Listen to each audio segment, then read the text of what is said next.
युग्मक जनन। इसके पूर्व की क्लास में हम मादा जनन अंग, नर जनन अंग का अध्ययन कर चुके हैं।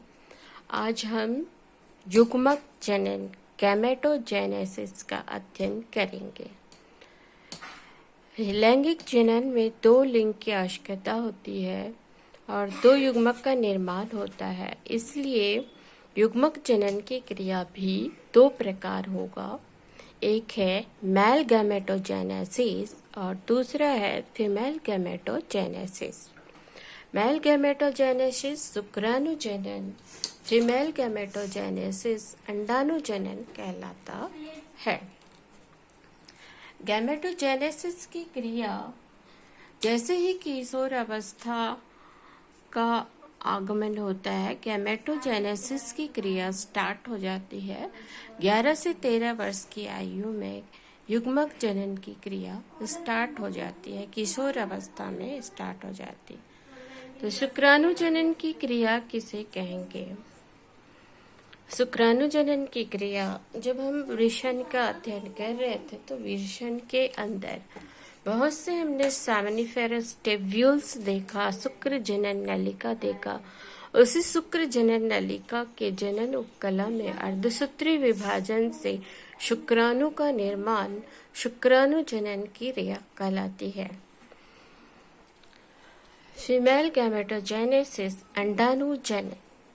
जब हम मादा जनन तंत्र का अध्ययन कर रहे थे तो उसमें अंडाशय के जनन उपकला में अर्धसूत्री विभाजन से अंडाणु का निर्माण होता है। इस क्रिया को अंडाणु जनन कहते हैं। शुक्राणु जनन। शुक्राणु जनन लड़कों में 11 से 13 वर्ष की आयु में स्टार्ट हो जाता है। इसमें शुक्राणु का बनना स्टार्ट हो जाता है। तो सेमिनिफेरस ट्यूब्यूल्स की जनन उपकला में प्राइमरी जर्म सेल्स में समसूत्री विभाजन होता है और बहुत सारी कोशिका एक समान कोशिका बनाती है, जिसे हम स्पर्मेटोगोनिया कहते हैं। शुक्राणु जनन की इस अवस्था को, जिसमें प्राइमरी जर्म सेल से समसूत्री विभाजन के द्वारा बहुत सारी कोशिका का निर्माण होता है, जिसे स्पर्मेटोगोनिया कहते हैं, यह अवस्था गुणन अवस्था कहलाता है। इसमें एक सेल से कई सेल का निर्माण होता है, तो इसे हम गुणन अवस्था कहते हैं। शुक्राणु जनन की दूसरी अवस्था है स्पर्मेटिड। पहली अवस्था में स्पर्मेटिड का निर्माण होगा, दूसरी अवस्था में स्पर्मेटिड का कायांतरण होगा। स्पर्मेटिड के निर्माण की ही 3 अवस्था है। पहली अवस्था है गुणन प्रवस्था और दूसरी अवस्था है वृद्धि प्रवस्था और तीसरी अवस्था है परिपक्वन प्रवस्था। तो शुक्राणु जनन को हम 2 मुख्य अवस्था में देखेंगे। पहली अवस्था है स्पर्मेटिड का निर्माण। प्राइमरी जर्म सेल से स्पर्मेटिड का निर्माण। दूसरी प्रवस्था है स्पर्मेटिड का स्पर्म में शुक्राणु में कायांतरण।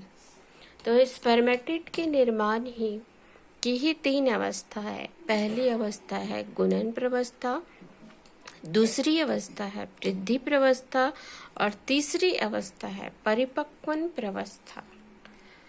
तो गुणन प्रवस्था में प्राइमरी जर्म सेल्स समसूत्री विभाजन के द्वारा कई कोशिकाओं को बनाती है।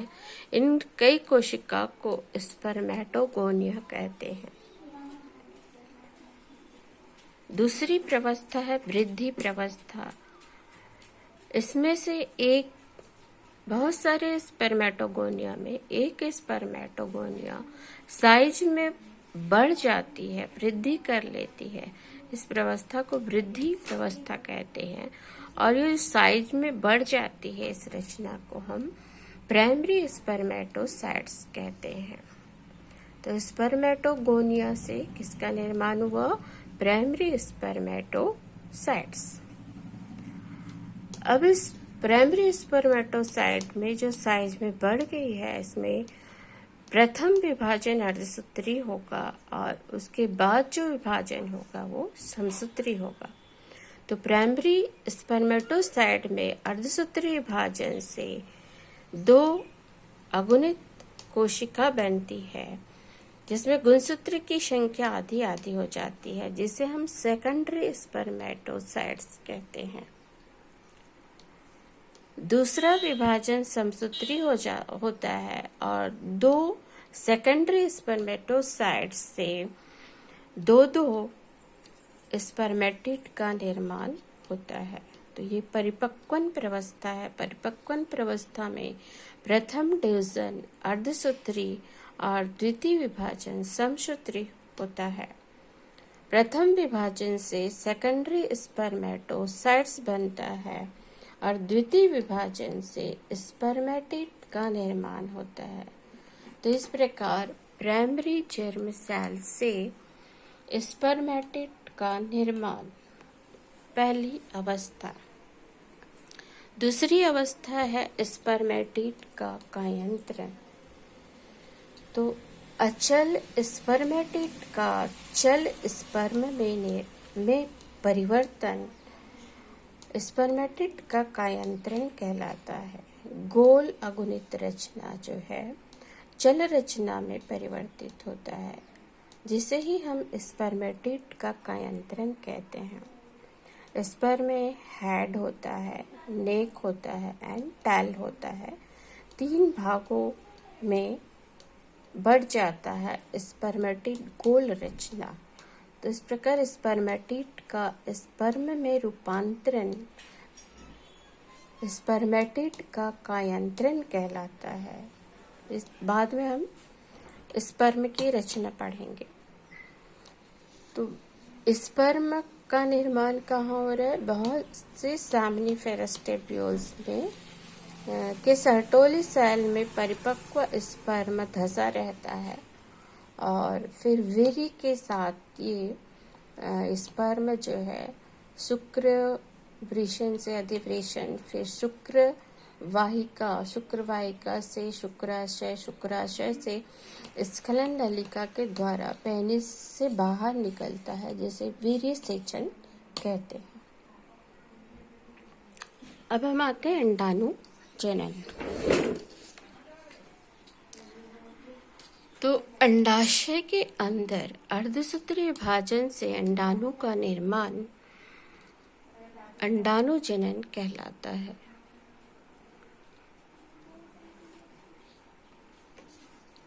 अंडाशय के जनन उपकला में विभाजन होता है, समसूत्री विभाजन होता है प्राइमरी जर्म सेल में, और बहुत सारी एक समान कोशिका बनाती है, जिसे oogonia oocytes कहते हैं। यह प्रवस्था शुक्राणु जनन के गुणन प्रवस्था के ही समान है। उसके पश्चात इन सभी oogonia में एक oogonia साइज में वृद्धि करने लगती है, आकार में बढ़ जाती है, जिसे हम प्राइमरी oocytes कहते हैं। अब प्राइमरी oocytes में भी 2 विभाजन होगा। प्रथम डिवीजन अर्धसूत्री होगा और द्वितीय डिवीजन समसूत्री होगा। तो प्राइमरी oocyte में जो प्रथम विभाजन होगा अर्धसूत्री होगा, इसमें एक कोशिका बड़ा बनता है और एक कोशिका छोटा बनता है, और दोनों ही अगुणित होते हैं। तो जो बड़ा बनता है उसे सेकेंडरी oocytes कहते हैं, और जो छोटा बनता है उसे पोलर काय कहते हैं। अंडोत्सर्ग की क्रिया सेकेंडरी oocytes के ही समय होता है। तो अंडोत्सर्ग की क्रिया डिम्ब पुट्टक के निर्माण के पश्चात हुआ था। जब हम अंडाशय की आंतरिक संरचना देख रहे थे, तो उसमें जनन उपकला से आदि पुट्टक से प्राथमिक पुट्टक से वेसिकुलर पुट्टक, वेसिकुलर से डिम पुट्टक निर्माण हुआ और डिम पुट्टक के पश्चात अंडोत्सर्ग की क्रिया होती है। तो डिम्ब पुट्टक में सेकेंडरी oocytes का निर्माण हो जाता है और उसमें एक गुहा भी होती है जिसे एंट्रम कहते हैं। उसी समय अंडोत्सर्ग की क्रिया होती है।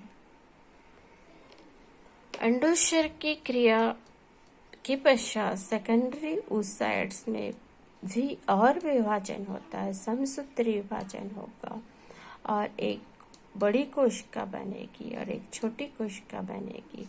बड़ी कोशिका जो बनती है उसे ओवम कहते हैं और छोटी है उसे द्वितीयक ध्रुवीकाय कहते हैं। प्राइमरी oocyte से दो असमान रचना बनी है, एक सेकेंडरी oocyte और दूसरा है पोलर बॉडी। यह पोलर बॉडी साइज में छोटी होती है और इसमें भी द्वितीय विभाजन समसूत्री होती है और इसमें द्वितीयक पोलर बॉडी का निर्माण होता है।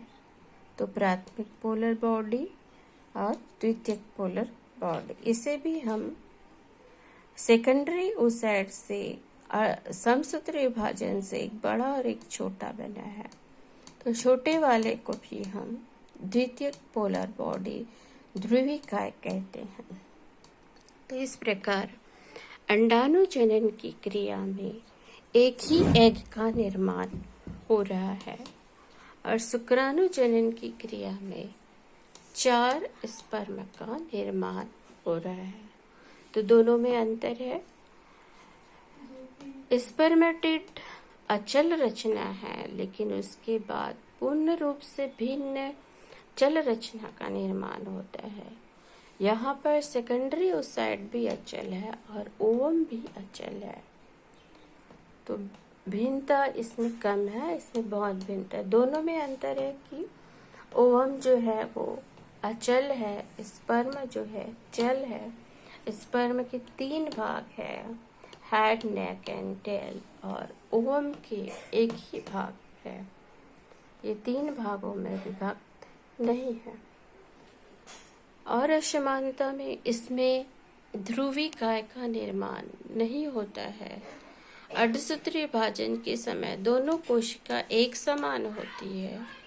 सेकेंडरी स्पर्मेटोसाइट का निर्माण होता है, जबकि इसमें अर्धसूत्री विभाजन के समय एक कोशिका बड़ा और एक छोटा बनता है। तो एक ही सेकेंडरी oocytes बनता है और एक पोलर बॉडी बनती है छोटी। तो यहाँ पर असमान विभाजन हो रहा है और यहाँ पर समान विभाजन होता है।